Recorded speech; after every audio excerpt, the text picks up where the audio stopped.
Welcome back to the podcast, guys. As you know, we go live 7:30 p.m. every Friday with a new guest, poet, singer, or writer. As always, we have me, Colton, my twin brother, Mark, and today, our special guest, 24th Poet Laureate of the U.S., Ada Limon. Hi, Colton. Hi, Mark. Well, first off, I'm so thankful to have been given the opportunity to come on this podcast and talk to you guys tonight. I mean, just last week, Drake himself was sitting in this chair. Ada, do you want to give us a little background information on your life and how you became a poet? Well, I'm Mexican-American. I was born March 28, 1976 in California, where I originally found my love for writing. It was mostly just a hobby, though, throughout high school because I was focused on more theater and focusing on my education.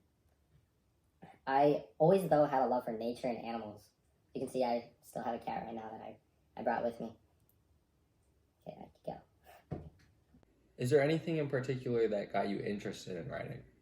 Well, growing up, I was surrounded by a lot of art, as my mom was an artist and my dad was a teacher. They did get divorced early on, though, and my stepmother raised me most of the time, but my family was still very close. The majority of the time I spent in school was focused on theater, and that's what I would say started my love for writing. Wow, that's a really cool backstory. So, did you end up going to college? Yes, actually. I went to the University of Washington for theater and later found a job at the Fine Arts Work Center. A few years later, I started working in marketing, but I just kind of hated it. During this time, though, when I was going through these jobs, I was still writing in my free time, and I actually won an award during this time. That's very inspiring, Ada. When and how did you find out that you were going to pursue writing? Actually, when I had that marketing job, I very sadly lost my stepmother. And this was probably the lowest I've been in my life, but is what ultimately made me quit that job and pursue writing in 2010, and is what ultimately brought me here today. Wow, you're really inspiring. Now, enough with your backstory. Let's get into the works. How about you read us a poem or two? Yes, I'd love to, actually.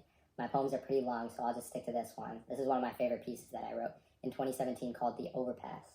The road wasn't as hazardous then, when I'd walk to the steel guardrail, lean my bendy girl body over, and stare at the cold creek water.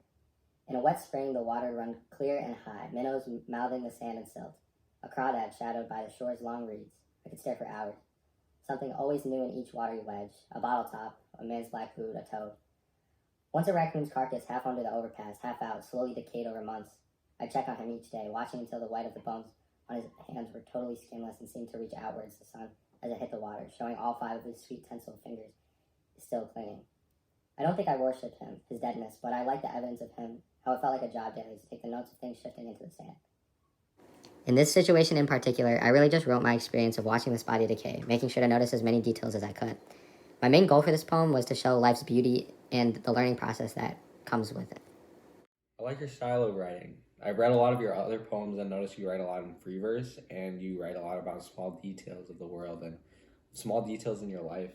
And I like how this experience in particular, you take an experience that everyone can experience, but you've really taken the time to notice the details, the smaller details that many people miss out on or overlook or go over their heads. Thank you, Colton. That's ultimately my goal in writing poetry, and I want my work to be relatable and loved by many. I agree with Colton. And before you came, I actually attempted to write a poem similar to the form that you write in, and I'd like to get your opinion on it. Let me just read it from the computer right here. I've arrived home after another day of school. Tired from the long day, I go to my room and drift off for the next few hours. I awake and I am reminded to complete my schoolwork along with a few household chores. I push these duties off and continue to linger for the next few hours, sitting with my phone, unmotivated to complete any of it. Sitting there with my thoughts, I'm unaware of how much time has passed. It's nearing midnight. A weird sensation overcomes me of stress from the school day and my unfinished work. I continue to ponder, gazing out my window into darkness. The silence of the night accompanied with the whirring of the fan is somehow easing the stress.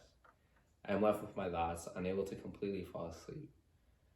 My thoughts continue to race. I am confused with my thoughts.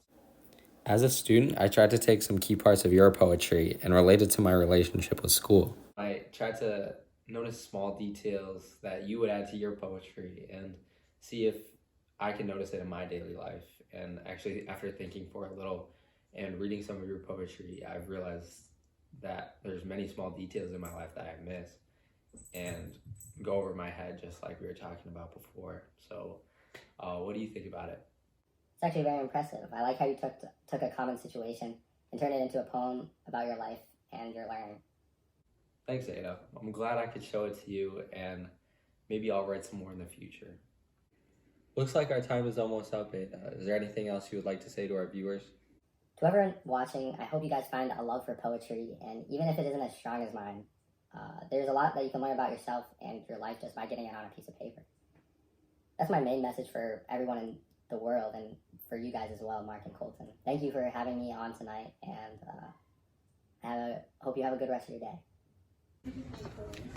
Thank you guys for watching the video. Make sure to tune in next time for another banger.